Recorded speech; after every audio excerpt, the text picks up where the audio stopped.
Assalamualaikum warahmatullahi wabarakatuh. Halo semuanya, apa kabar kalian hari ini? Sama ya jawabannya waktu SMA dulu, tapi bedanya saya ada tambahan yes di belakangnya. Jadi, alhamdulillah luar biasa, Allahu Akbar, yes. Berarti kita umurnya nggak beda jauh lah ya, beda setahun 2 tahun lah. Oke. Kita cek kehadiran dulu ya. Ada yang nggak masuk hari ini? Oh, kenapa? Faris? Oh, sakit. Kita doakan untuk Faris, semoga cepat disembuhkan dari penyakitnya dan cepat bergabung dengan kita kembali di sini belajar bersama-sama. Ada lagi teman yang absen? Iya, kenapa? Oh, Diko. Acara keluarga. Oh, Diko udah punya keluarga ya? Ya udahlah. Sebelumnya saya mau perkenalkan diri terlebih dahulu. Jadi saya Kusnia, guru PKM Kimia di SMA ini. Dan hari ini saya akan mengajar materi kimia. Pastinya lah ya, kan belajar tentang kimia. Berarti kita mau belajar tentang kimia lebih dalam. Oke. Sekarang sebelum kita belajar, Ibu mau tanya nih, kalian semua sebelum belajar sama Ibu, belajar sama guru di sini tentang bab apa? Oh, elektrolit dan elektrolit ya, benar. Jadi bab sebelum nanti yang bakal kita pelajari ini, bab elektrolit dan non elektrolit. Ada yang bisa ngasih review? Jadi elektrolit non elektrolit itu materinya belajar apa sih sebenarnya?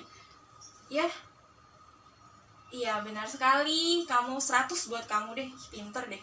Ya, benar sekali apa yang sudah dipaparkan oleh saudara Nidia tentang larutan elektrolit dan non-elektrolit. Jadi Ibu ulas sedikit ya tentang larutan elektrolit dan non-elektrolit.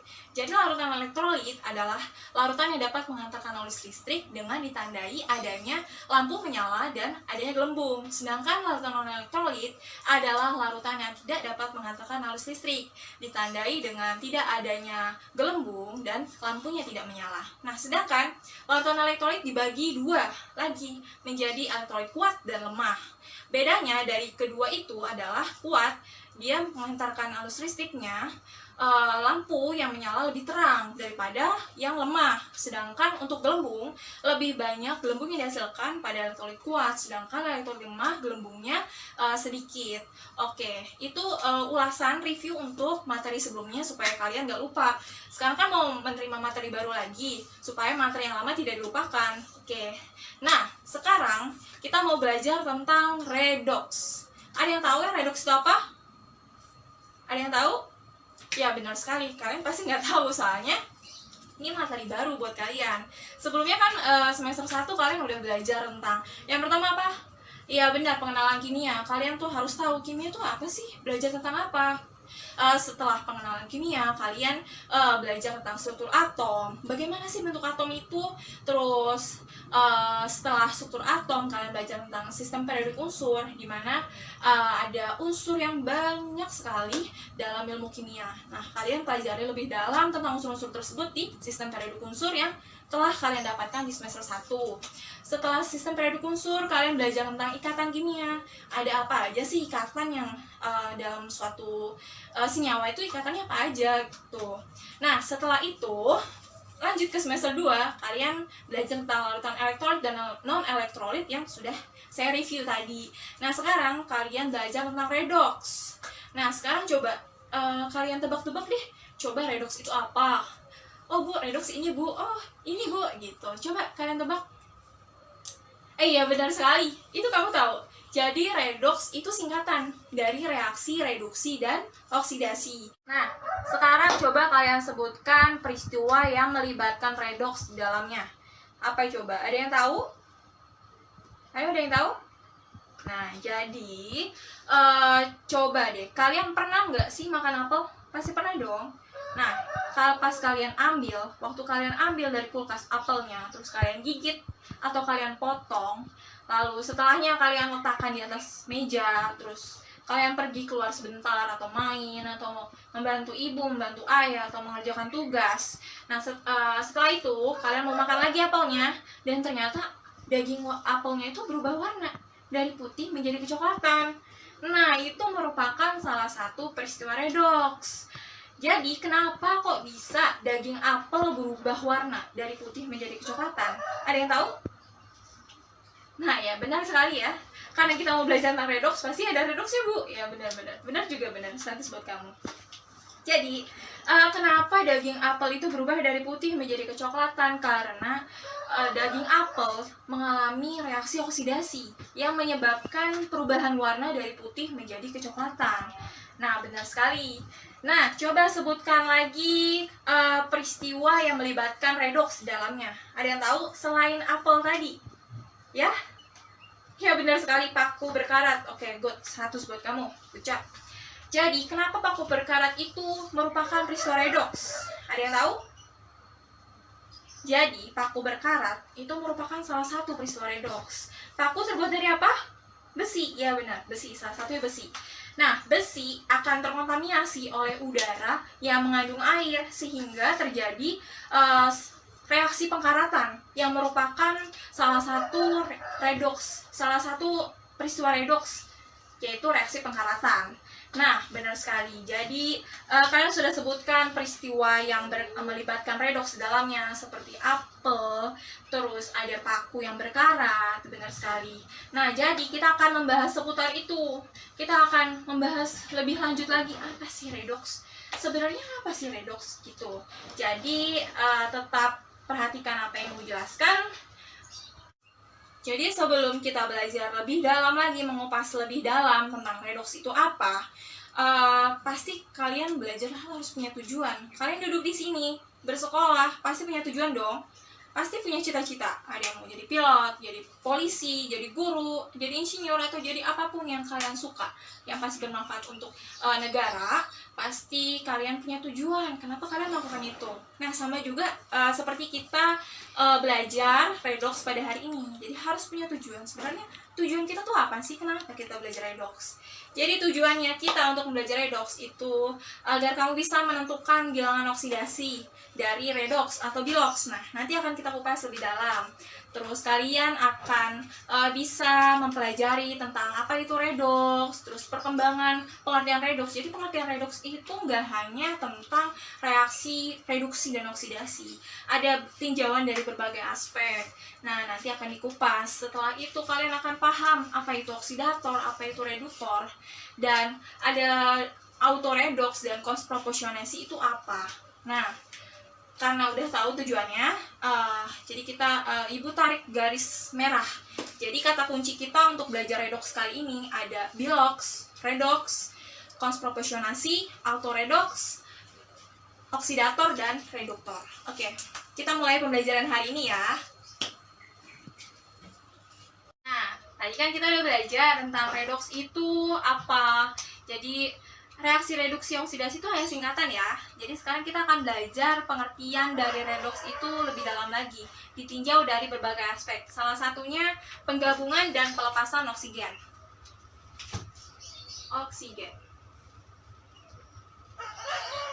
Nah, dapat dikatakan bahwa reduksi itu merupakan reaksi pelepasan oksigen, sedangkan oksidasi itu reaksi penggabungan oksigen. Gabung lepas. Maksudnya gabung sama lepas itu apa sih, Bu? Oke, sekarang Ibu jelasin ya. Maksudnya gabung sama lepas apa dari reaksi, suatu reaksi. Ibu contohkan pembentukan Cu. Pembentukan Cu dari Cu2O. Cu2O akan bereaksi dengan unsur C, membentuk Cu dengan C. Dapat lihat di sini. Kita lihat Cu2O dulu. Cu2O bereaksi dengan C menjadi Cu dan Cu. Nah, dapat dilihat di sini Cu2O menjadi Cu, dia kehilangan atau menarik O. Ya, benar sekali. Dia malah kehilangan, dia malah melepas O, melepas oksigen. Jadi dapat dikatakan kalau Cu2O ini sebagai reaksi reduksi. Sedangkan pada C menjadi CO, dia akan menggabung oksigen kan. Nah, dari C di sini tidak punya O, tidak punya oksigen, menjadi CO di sini jadi punya oksigen. Oke, jadi C di sini bertindak sebagai bukan bertindak ya, jadi mengalami reaksi oksidasi. Nah, jadi paham di sini ditinjau dari aspek pelepasan dan penggabungan oksigen. Sampai sini paham? Ya, oke. Oke, sekarang pengertian redoks ditinjau dari aspek elektron, yaitu penerimaan dan pelepasan elektron.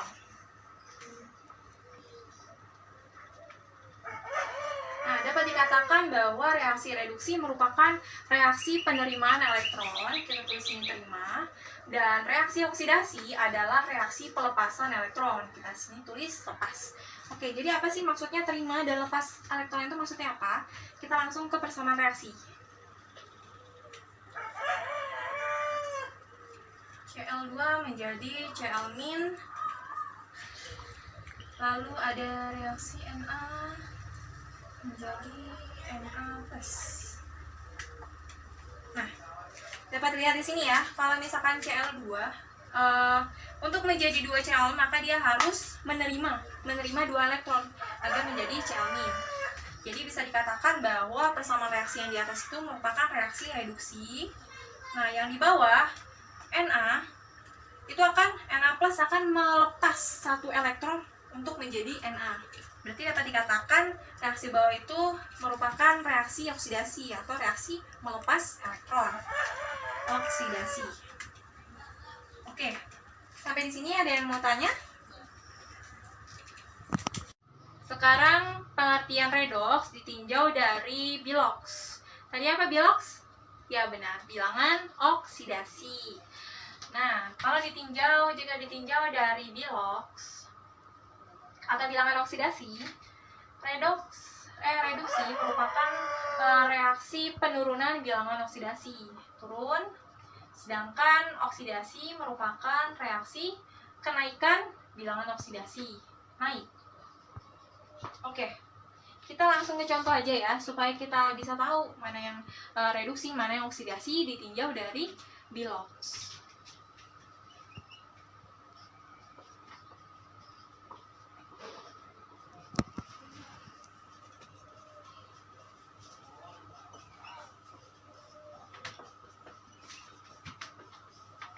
Nah, bisa lihat di sini 2HBr ditambah 2SO4 menjadi Br2 ditambah SO2 ditambah 2H2O. Nah, kita lihat Br di sini. Br di sini mempunyai muatan -1, sedangkan Br di sini mempunyai muatan 0.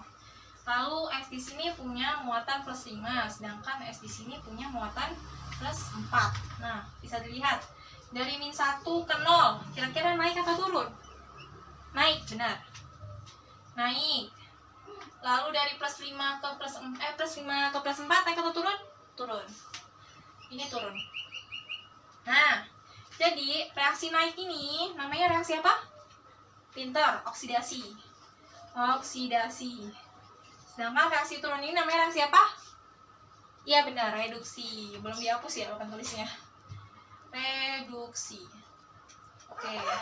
Nah, makanya dapat dikatakan bahwa reaksi ini merupakan reaksi redoks karena terjadi reaksi oksidasi dan reaksi reduksi sekaligus dalam satu reaksi. Oke, sudah lengkap pengertian tentang redoks. Ditinjau dari aspek apa tadi? Oksigen, elektron, yang terakhir ada biloks. Nah, kalian pahami betul-betul ya. Kenapa kok bisa naik, kok bisa turun, kok bisa lepas, kok bisa terima, kok bisa gabung gitu. Oke, kita lanjut materi selanjutnya tentang biloks sendiri. Oke, jadi kan kamu sudah tahu apa itu arti redoks, ditinjau dari berbagai aspek. Ada aspek oksigen, elektron, dan yang terakhir biloks. Nah, sekarang kita akan mendalami apa sih biloks itu. Biloks itu tadi apa? Bilangan oksigen, gak hanya itu ya pengertiannya. Jadi biloks itu pengertiannya nggak hanya bilangan oksigen, tapi biloks merupakan muatan suatu unsur dalam keadaan bebas atau dalam bentuk senyawa. Jadi biloks itu punya aturan, sama kayak kamu belajar, kamu punya aturan kan, harus masuk jam 6:30, harus pakai seragam. Nah, biloks juga punya aturan. Aturan yang pertama, biloks unsur bebas adalah sama dengan 0. Jadi apa sih Bu maksudnya unsur bebas? Jadi unsur bebas itu maksudnya secara gampang yang jomblo. Jadi ibarat kata kalau jomblo itu biloksnya 0. Contoh unsur yang jomblo itu seperti Cl2, I2, Al. Itu merupakan unsur-unsur yang sendiri. Pokoknya unsur yang tidak berikatan dengan unsur lain itu dia masuknya unsur bebas. Nah, unsur bebas ini biloxnya 0. Aturan yang kedua adalah bilangan oksidasi ion pada atom-atom adalah muatannya itu sendiri. Contohnya apa? Contohnya seperti Na+. Na+ berarti dia mempunyai bilox berapa? Benar, +1, karena di sini sudah ada tanda plusnya. Kalau nggak ada angkanya berarti itu 1. Kayak Na+ berarti +1. Berarti bisa dikatakan bahwa Na mempunyai bilox +1. Contoh lagi, S2-. Berarti bilox dari S berapa? -2. Ih, pinter. 100 buat kalian semua. Kita lanjut ke aturan ketiga ya. Jadi aturan ketiga itu adalah unsur-unsur yang berada di golongan 1A mempunyai bilox +1. Golongan 1A mempunyai bilox +1. Sedangkan unsur-unsur yang berada di golongan 2A mempunyai bilox +2. +2. Nah, sekarang tugas kalian, PR buat kalian nih, kalian coba cari tahu. Atau mungkin udah tahu kan, semester kemarin sudah pelajarin tentang sistem periodik unsur kan. Jadi unsur-unsur yang ada di golongan 1A itu apa saja, yang ada di 2A itu apa saja. Salah satunya apa? Unsur 1A? Ayo. Iya, Na. Benar. K, benar. Iya, benar semuanya. Good. Kalau yang di 2A? Iya, Be. Mg. Iya, benar semua. Good. Udah tahu ya kalian semua. Pada aturan keempat, bilox dari senyawa yang terdiri dari unsur-unsur sama dengan 0. Contohnya seperti apa? Saya contohkan CaO. Nah, jadi 0 itu bukan hanya milik Ca, bukan hanya milik O, tapi milik mereka berdua. Jadi bilox Ca ditambah bilox O sama dengan 0. Ca ditambah O sama dengan 0. Oke. Nah, yang sudah kita tahu, Ca itu berada di unsur golongan berapa? Ya, benar 2. Benar sekali. Jadi Ca itu kan berada di golongan kedua. Berarti yang artinya muatan bilox dia berapa? Ya, benar +2. Good. Kalau Ca +2, berarti O-nya misalkan ditambah O, 2 ditambah O sama dengan 0. Berarti bisa dikatakan bahwa bilox O sama dengan -2. Benar, pintar semua. Jadi kalian bisa langsung aja nih, taruh aja di atasnya. Kayak kan Ca udah tahu +2. Berarti supaya netral, O-nya harus -2. Ya, benar sekali. Wah, spidolnya habis nih sepertinya. Nah, sekarang aturan kelima. Jadi pada aturan kelima, itu bilox atom hidrogen atau unsur hidrogen itu biasanya +1. Kecuali pada senyawa hidrida. Contohnya seperti NaH dan LiH. Kenapa? Karena balik lagi kita ke aturan ketiga, bahwa unsur-unsur yang berada di golongan 1A muatannya biloxnya itu selalu +1, dan unsur-unsur yang berada di golongan 2A biloxnya selalu +2. Nah, sekarang kita lihat di sini Na. Na merupakan unsur di golongan berapa? Ya, benar +1. Nah, maka dari itu bilox Na +1. Nah, karena bilox dari Na +1 dan kita merujuk pada aturan keempat bahwa bilox dari senyawa adalah 0, dapat disimpulkan bahwa H-nya biloxnya -1. Benar. Nah, ini pengecualian pada unsur H, senyawa hidrida ya. Ke aturan ke-6 ya. Jadi pada aturan ke-6 itu unsur oksigen biasanya memiliki bilox -2. Biasanya punya bilox -2 nih oksigen. Kecuali pada senyawa peroksida dan superoksida. Kecuali pada senyawa apa tadi? Iya, benar, peroksida dan superoksida. Apa aja sih Bu senyawa peroksida sama superoksida? Jadi senyawa peroksida itu contohnya seperti H2O2, Na2O2. Nah, senyawa peroksida itu contohnya seperti KO2. Nah, kita lihat Na2O2. Tadi balik lagi ke aturan kelima. Tadi Na itu kan biloxnya +1 karena dia unsur yang berada di golongan pertama, ya. Karena di sini Na biloxnya +1. Ya di sini dia punya 2 Na-nya. Berarti kalau dikali 2 jadi +2. Nah, +2 supaya netral jadi -2. Good. -2 karena O-nya di sini juga punya 2, berarti harus dibagi 2. Jadi -1. Nah, maka dari itu, oksigen pada senyawa peroksida mempunyai bilangan oksidasi sebesar -1. Nah, lalu pada senyawa superoksida, contohnya seperti KO2. Nah, sekarang K itu unsur yang berada di golongan berapa? Ya benar, golongan 1 ya, 1A. Karena dia berada di golongan 1A, berarti mempunyai bilox sebesar +1. Ya. Karena K itu +1, supaya netral, dia O-nya harus -1. -1 benar. Tapi -1 ini untuk 2O. Sedangkan kalau untuk 1O harus dibagi 2. Nah, maka dengan itu bilox dari O pada senyawa peroksida adalah -1/2. Benar sekali. -1/2. Oke, kita lanjut aturan ke-7.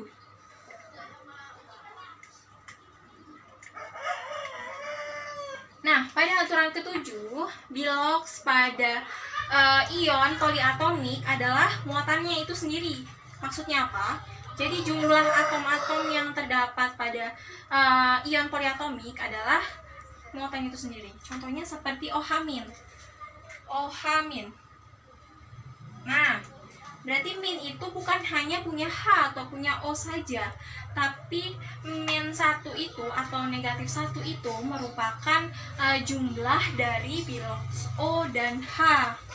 Jadi bisa dikatakan O ditambah H sama dengan -1.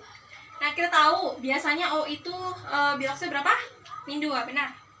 -2 ditambah bilox H biasanya +1 sama dengan -1.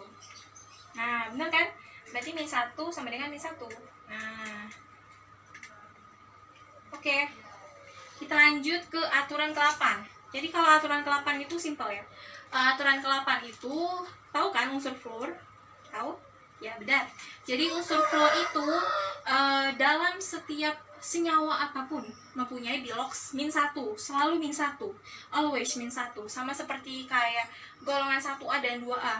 Dia yang kalau golongan 1A biloxnya +1 dan golongan 2A biloxnya +2, sama juga seperti unsur fluor yang berada di golongan 7. Bagus, benar. Jadi berada di golongan 7, muatannya -1. Ibu tulis sini ya. Aturan yang ke-8 itu fluor, unsur fluor itu muatannya -1. Oke. Kenapa coba? Kenapa fluor itu muatannya -1? Kalian tahu? Kalian tentu udah belajar dong di semester 1 tentang SPU, sistem keperiodikan unsur. Coba hubungkan fluor dengan keelektronegatifan. Ada yang bisa jawab? Benar, 100 buat kamu. Jadi unsur fluor itu kenapa muatannya -1? Kenapa dia selalu -1 dalam berbagai senyawa apapun? Karena unsur fluor itu merupakan unsur yang paling elektronegatif dibandingkan satu sistem periodik. Maka dari itu dia hanya mempunyai bilangan oksidasi 1, yaitu -1. Oke, berikut adalah 8 aturan yang harus kamu patuhi. Harus dipatuhi ya, harus dilaksanakan dalam setiap menentukan bilox dalam suatu senyawa atau unsur atau ion poliatomik atau hanya ion. Oke. Jadi ada 8 pedoman kalian untuk mengerjakan menentukan bilangan oksidasi. Oke. Sekarang kita mau lanjut. Sampai sini ada yang mau ditanyakan? Jadi kalian sudah belajar, sudah Ibu terangkan tadi tentang aturan-aturan bilox pada saat menentukan bilox pada senyawa ya. Nah, sekarang coba Ibu pengen cek kalian. Tadi kalian pada dengerin nggak penjelasan Ibu? Sekarang coba tentukan bilox dari H2. Ada yang tahu? Bilox dari H2? Ya, benar. Kenapa alasannya kok bilox H2 itu 0?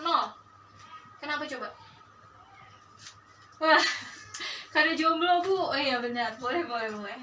Iya, karena dia unsur senyawa bebas, makanya dia biloxnya 0. Maka dari itu biloxnya 0.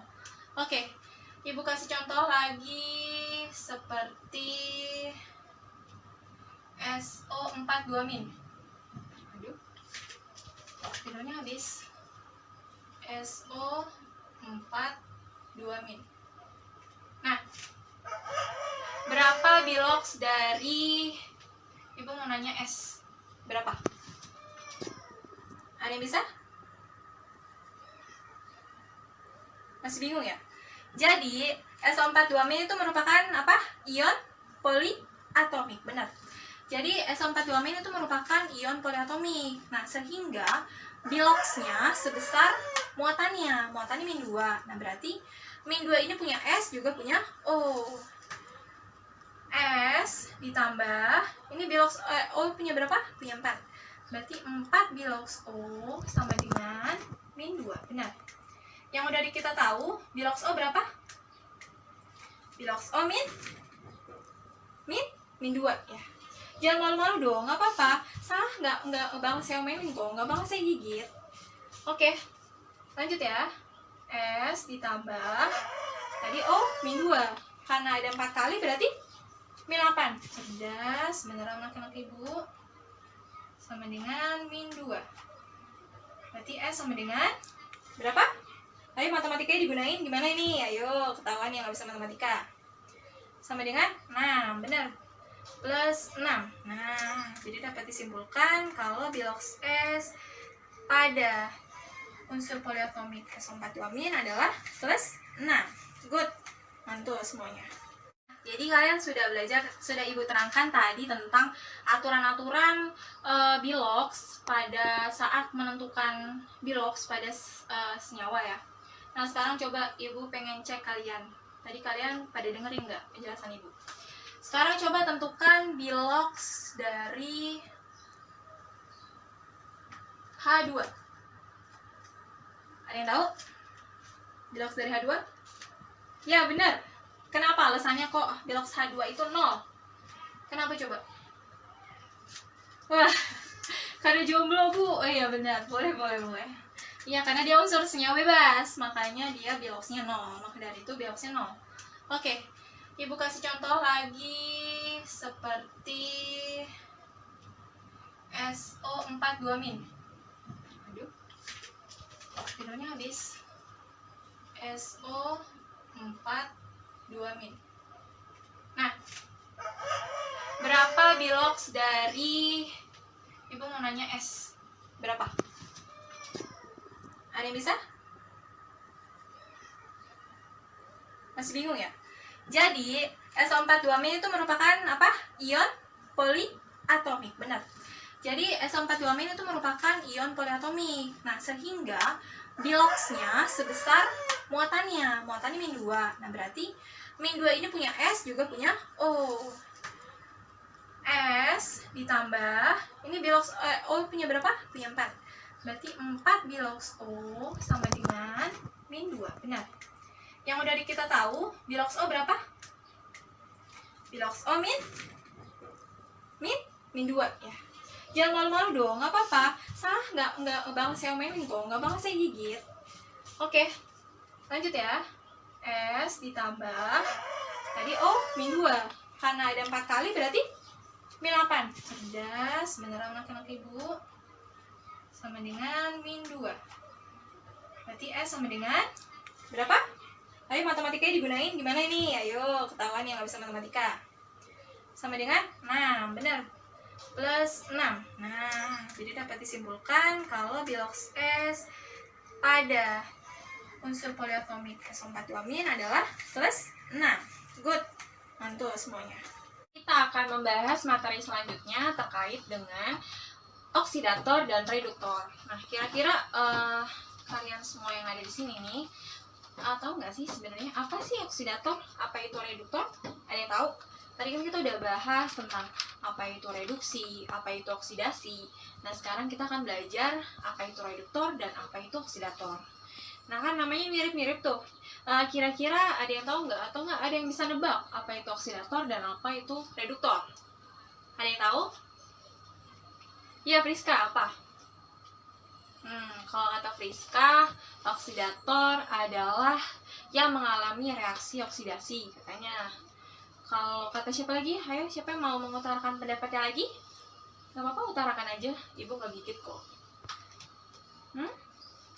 Ya, Wati apa? Oke. Kata Wati, reduktor adalah reaksi yang mengalami reduksi. Oke, nggak apa-apa. Ibu berikan aplaus buat kamu semua yang berani menjawab. Nah, Ibu luruskan ya. Ternyata apa yang kamu bayangkan itu nggak seperti konsep. Jadi, reduktor itu bukanlah yang mengalami reduksi, tapi kebalikannya, antagonisnya. Jadi, reduktor itu adalah zat yang dirinya sendiri mengalami oksidasi. Kalau reduktor, dia malah mengalami oksidasi. Nah, sedangkan kalau oksidator adalah zat yang mengalami reduksi. Jadi dirinya sendiri mengalami reduksi. Maksudnya apa sih, Bu? Kok diri sendiri mengalami reduksi? Kok mengalami oksidasi? Ya, jadi kan kalian udah tahu kalau reduksi apa? Menurut Bilox, aspek dari Bilox apa? Reduksi? Benar, penurunan bilangan oksidasi. Sedangkan kalau penurunan bilangan oksidasi. Sedangkan kalau oksidasi, kenaikan bilangan oksidasi. Benar.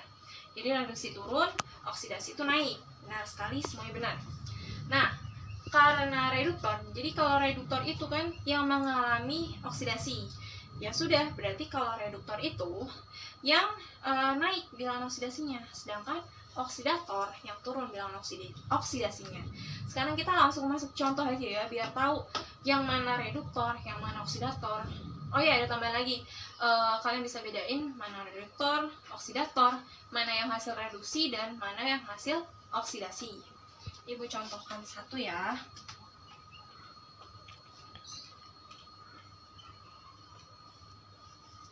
CuO ditambah H2 menjadi Cu ditambah H2O.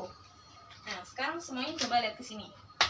CuO ditambah H2 menjadi Cu ditambah H2O. Nah, kita harus cari Bilox dari setiap unsur-unsur. Nah, kita cari dulu dari yang sebelah kiri. CuO terdiri dari Cu dan O. Yang udah kita tahu apa? Yang biasanya tahu apa? Ya benar, oksigen. Oksigen berapa Biloxnya? Benar, min 2. Kalau oksigen min 2 berarti Cu otomatis good. Pintar anak-anak ibu. Plus 2. Nah, sedangkan H2 berapa Biloxnya? Plus 1. 0. Ayo benar yang mana? Plus 1 atau 0? Iya, benar. Kamu nih ya, mentang-mentang ada kata-kata jomblo aja langsung kamu ingat ya. Yang jomblo, Bu? Ya, benar juga sih. Jadi H2 di sini, 0 ya, bukan 1. Karena dia merupakan unsur bebas. Nah, Cu berapa Cu? Benar, 0 juga ya. Oke, sekarang H2O. Berarti ada unsur H sama O. H-nya berapa? Yang kita tahu H biasanya plus 1. Jangan ragu dong. Nah, karena H di sini ada 2, berarti dikalikan 2, jadi plus 2. Nah, lalu O di sini, karena H-nya itu plus 2, supaya netral berarti O-nya min 2, benar sekali. Oke, kita udah tahu ya semuanya. Kita lihat kira-kira apa yang berubah, apa yang naik, apa yang turun. Yang mana coba? Coba kita lihat Cu ya. Cu di sini plus 2. Lalu Cu di sini menjadi 0. Kira-kira dia naik atau turun? Ayo. Naik atau turun ya? Turun ya, benar. Yang bilang naik kalian harus ulas lagi ya matematikanya. Kok bisa dari plus 2 ke 0 itu naik? Naik. Harusnya turun dong. Nah, Cu. Nah, kalau misalkan dia turun, berarti artinya apa? Tandanya dia mengalami apa? Mengalami apa? Reduksi, benar sekali. Reduksi. Oke, kita lanjut. Udah ada yang reduksi. Sekarang coba lihat H2. H2 punya Bilox 0. Terus di sini punya plus 1. Kira-kira naik atau turun? Naik atau turun ya? Naik atau turun? Iya benar. Dia naik. Kalau naik berarti itu tandanya mengalami oksidasi. Benar sekali, oksidasi. Oksidasi. Oke. Nah, Ibu mau penegasan lagi nih. Jadi di sini kenapa H itu kan plus 1 ya? Kenapa di sini plus 2? Karena dia punya ada 2 H. Jadi harus dikali 2. Kalau misalkan di sini ada 3, H3 berarti harus kali 3. Begitupun selanjutnya berlaku kelipatan. Oke?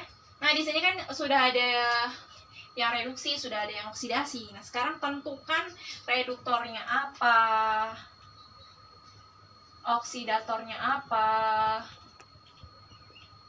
lalu hasil reduksinya apa, lalu hasil oksidasinya apa. Oke, tadi yang sudah Ibu jelaskan, kalau reduktor itu berarti yang mengalami kebalikannya? Iya benar, oksidasi. Jadi reduktor itu yang mengalami oksidasi. Lihat di sini yang mengalami oksidasi yang mana? Benar sekali, H2. Jadi H2 ini bertindak sebagai reduktor. Benar. H2. Nah, sekarang yang oksidator, yang mana? Jadi oksidator tadi apa? Yang mengalami apa? Oksidasi. Benar, kamu pahami. Jadi yang bertindak sebagai oksidator siapa, Dwi? Ya benar, CuO. Good. Nah, sekarang coba tentukan hasil reduksinya sama hasil oksidasinya. Hasil oksidasinya apa? Iya, hasil reduksinya lihat aja, yang mengalami reduksi, lalu yang ada di bagian produk. Nah, Cu kan? Cu itu hasil reduksi. Nah, berarti hasil oksidasinya tinggal H2O. Benar sekali. Benar. Semuanya 100. Nah, sekarang kalian paham kan gimana cara menentukan reduktor, gimana cara menentukan oksidator, hasil reduksi dan hasil oksidasi pada suatu reaksi. Jadi, langkah pertama yang harus kalian lakukan itu kalian tentukan bilog setiap unsurnya. Dari kalau dia senyawa, ya berarti tentuin satu-satu. Kalau dia unsur bebas ya gampang, tinggal ditentukan saja. Oke. Sampai sini paham? Oke. Ibu contohkan satu lagi ya. Coba kalian sebutkan mana yang reduktor, mana yang oksidator, mana yang hasil reduksi, dan mana yang hasil oksidasi. Kalian kerjakan dulu soal ini selama 5 menit. Kalau 5 menit sudah selesai juga nggak apa-apa. Oke. Ibu tulis dulu asalnya.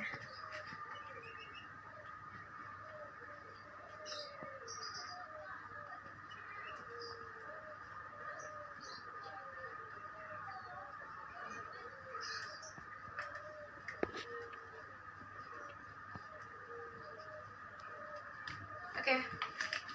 2HBr ditambah H2SO4 menjadi Br2 ditambah SO2 ditambah 2H2O. Sekarang tentukan mana yang reduktor, mana yang oksidator,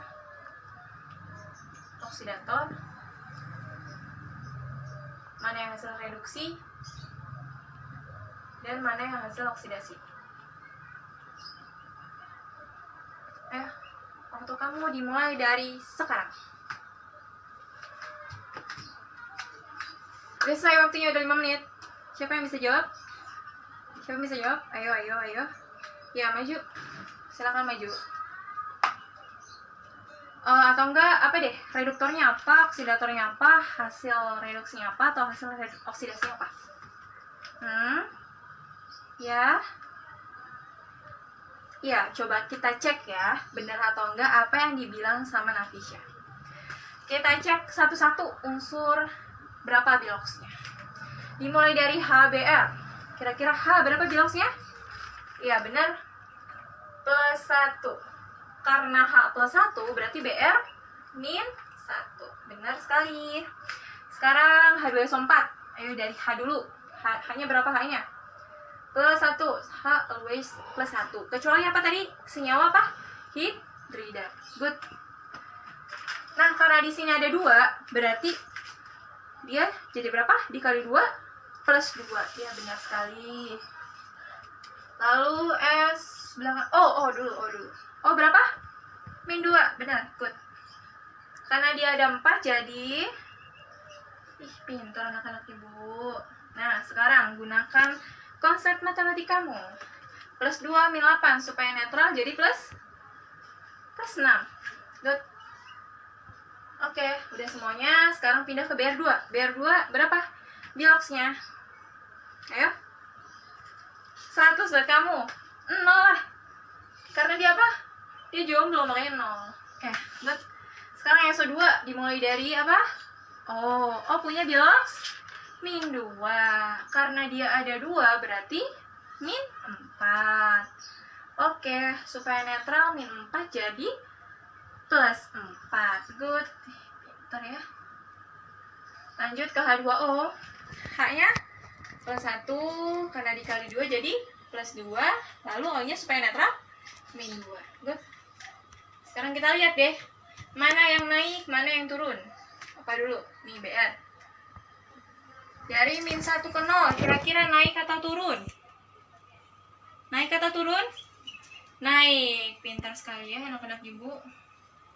Naik.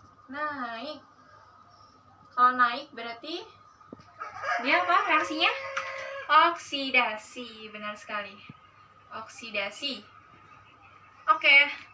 Terus lihat S nih, S. S dari plus 6 menjadi plus 4. Kira-kira naik atau turun? Turun. Good.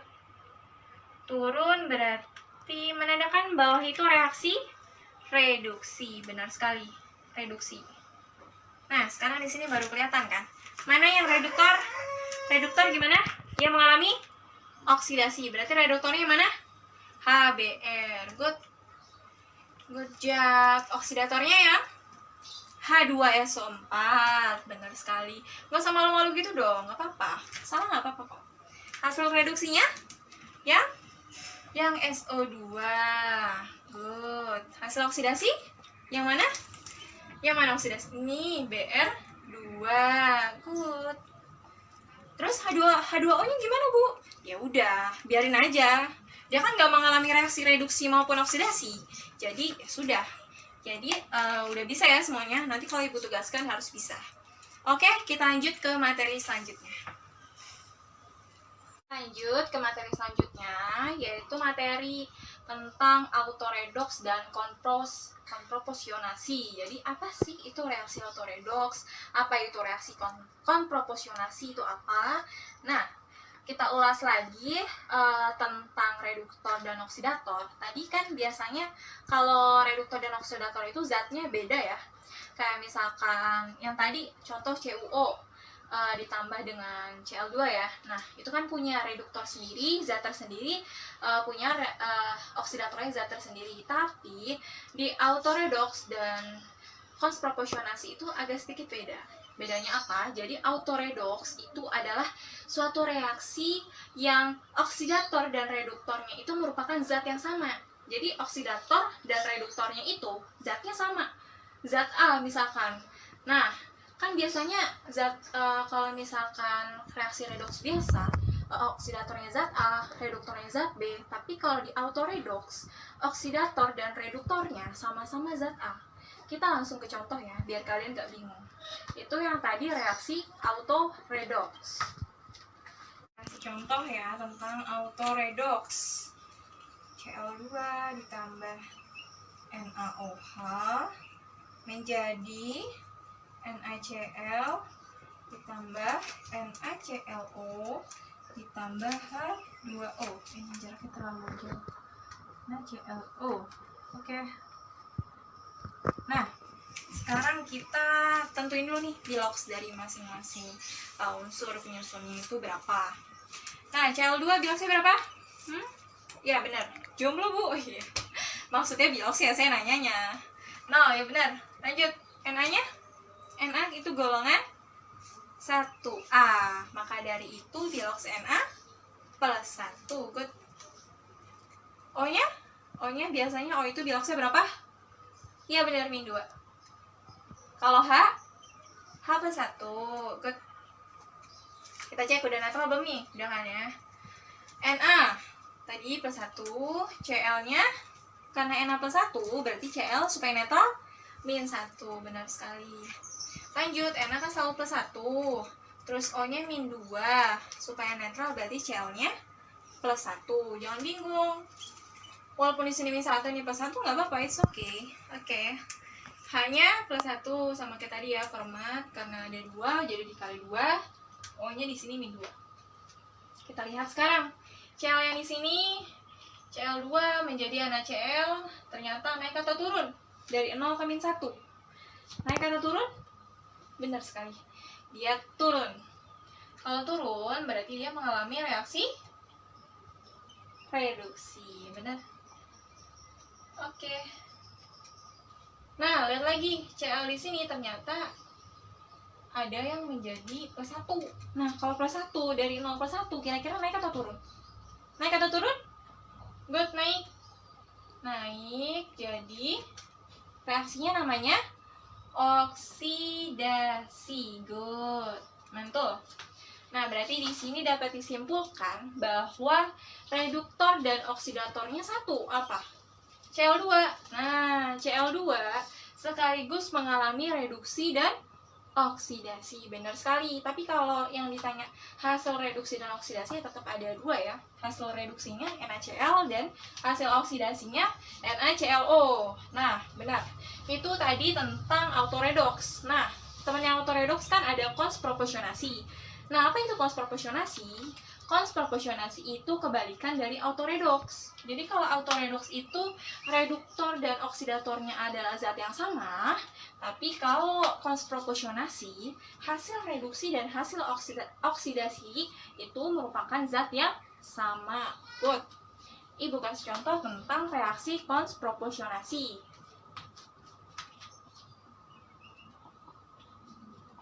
Porsionasi. Good. H2S ditambah SO2 menjadi 3S ditambah 2H2O. Oke, kita tentuin lagi di sini. H-nya di sini berapa? Plus 1 karena dia 2 jadi plus 2. Lancar anak ibu. Iya, min 2. Good. S-nya, O-nya dulu. O-nya min 2 karena dia ada 2 jadi min 4. S-nya jadi plus 4. Good. Lanjut, M di sini. Good, 0. Jomblo bu. Iya, tahu jomblo. Sekarang hanya plus 1. Ya benar, karena kali 2 jadi plus 2. O-nya min 2. Good. Sekarang kita lihat di sini. Yang berubah tuh apa kira-kira? Apa ya? Yang berubah apa ya? Nih, lihat di sini. S dari min 2 ke 0 berarti dia naik atau turun? Naik. Kalau naik berarti dia mengalami reaksi oksidasi. Benar sekali. Nah, terus yang di S, di sini kan min 4 menjadi 0. Berarti dia mengalami reaksi apa? Naik atau turun dulu deh? Turun. Kalau turun berarti dia mengalami reaksi reduksi. Benar sekali. Nah, jadi reaksi konproporsionasi itu di mana suatu reaksi yang hasil reduksi dan hasil oksidasinya sama. Nih, hasil reduksi sama hasil oksidasinya itu S. Sedangkan oksidatornya apa? Ayo di-review lagi oksidatornya. Ya, SO2 oksidatornya, sedangkan reduktornya H2S. Nah, berarti kalian sekarang udah paham dong apa bedanya autoredox dan proporsionasi. Sampai sini ada yang mau ditanyakan? Nah, jadi kan kita udah belajar nih serangkaian materi redox hari ini, pertemuan kali ini. Dimulai dari apa tadi? Ya, dari apa itu redox, terus pengertiannya ditinjau dari berbagai aspek, terus apa itu bilox, aturan-aturan bilox, apa itu reduktor, oksidator, autoredox, dan apa itu cons proporsionasi. Nah, kan udah lengkap nih materi yang udah kalian dapatkan dari ibu. Nah, tugas kalian sekarang ada tugas nih. Kalau nggak ada tugas tuh rasanya kayak kurang serap gimana gitu. Kalau belajar habis itu nggak ada tugas. Nah, tugasnya kalian catat materi tadi secara garis besar aja, nggak usah terlalu berlembar-lembar gitu. Langsung to the point aja. Walaupun berlembar-lembar tapi nggak ada poinnya, sama aja gimana ya, dikit tapi berkualitas, padat berkualitas. Nah, setelah itu kamu kerjakan latihan tentang bab redox yang ada di bab 2 di buku paket kalian. Terus minggu depan itu merupakan kunci atau apa ya, tiket awal buat masuk pelajaran ibu selanjutnya. Oke.